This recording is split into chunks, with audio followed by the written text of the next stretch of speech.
And Chief Meteorologist Kevin Robinson. We are not getting a break, Kevin. Oh, no, we are locked in a very winter-like pattern. And, you know, the cold's not going anywhere at least for another 2 weeks. And the snow probably won't either, given we're about to add more to that on top of what we already have on the ground. So as you can see here, we have a winter weather advisory, at least at the moment. Could that be upgraded to a warning? It is certainly possible. Look at the big picture here.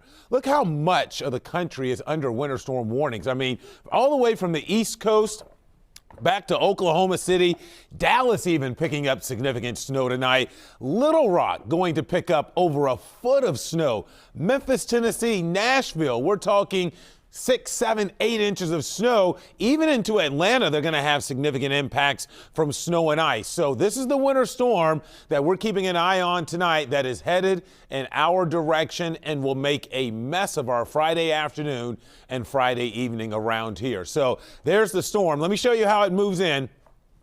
Tonight's going to be quiet, and before I even get to accumulating snow, clear skies tonight, at least early on, and light to calm winds. Temperatures are going to fall fast once the sun goes down, so it's a bitterly cold night coming our way.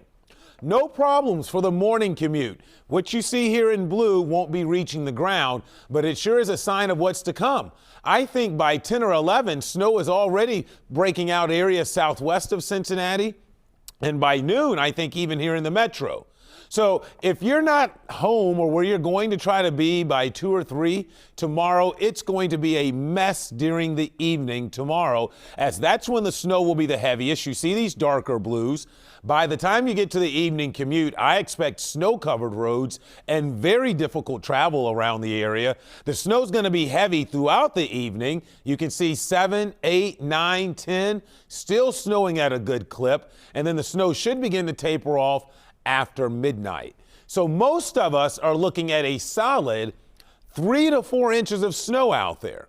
I certainly think there's a case to be made. Someone could squeeze out 5, and that's why we have here in the snowfall kind of confidence range forecast. We're pretty confident we're picking up at least 1 to 3 inches, and I think there's at least a better than not chance that we may end up having to add a little bit more in here. So that's why we've got certainly the potential for us to increase a little as additional data comes in here tonight. Live look downtown right now, 26 degrees. Look at that. Winds are calm with a dew point of 8. You betcha that's where we're going to try to get down to tonight. So temperatures will fall fast after sunset, down into the teens, and we'll probably hover somewhere on either side of 10 by the time we make it to about 10 or 11 o'clock tonight for a very cold night ahead of us. We'll get down to a low of about 9 by morning. Tomorrow, winter storm arrives, snow arrives with very difficult travel in the afternoon and evening, only 25 for a high. Here's a look at your day planner. So again, quiet as you head out the door. That may prove to be a little deceptive out there because that evening ride is going to be a difficult one. I left Saturday as a weather impact day, given the fact cleanup's going to be happening after the snowstorm. And then look at Sunday. We might get close to freezing on Sunday, but that's going to be short-lived because an Arctic blast will ensure that the snow that's on the ground is not leaving anytime soon. Temperatures next week may struggle to climb out of the teens, and we're likely to get back down into the single digits close to 0 again at night. Whew. All right, Kevin, thanks so much. Okay, more headlines.